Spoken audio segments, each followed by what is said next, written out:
Okay, so thanks very much for joining me back on the blog. This is part of a video blog series. This is Greg Harding, and I work for Greg Harding Photography.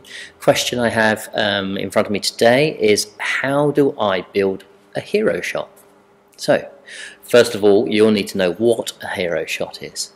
And it's kind of a general term used by the industry to say it's a shot that is absolutely all about one category. It's a fantastic shot that you're going to use on your marketing, in your advertising.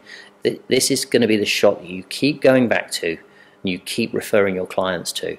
You'll take, a photographer will take many shots throughout the shoot, but they will be one overriding shot that actually makes your front page. If you were to put a picture on a front page of a newspaper, that's going to be your hero shot.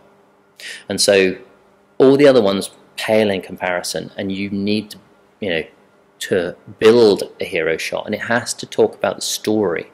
It has to talk about the area that you're in. It has to talk about the person that's working there, or it has to be a particularly strong image. Now most websites, they have categories at the top, so there'll be a nice square, and then there'll be this big picture running along the top in sort of a letterbox sort of shape.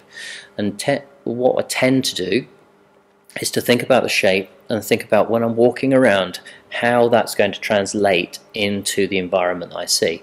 And generally speaking, I look to create a bit of space off to the right hand side or the left hand side.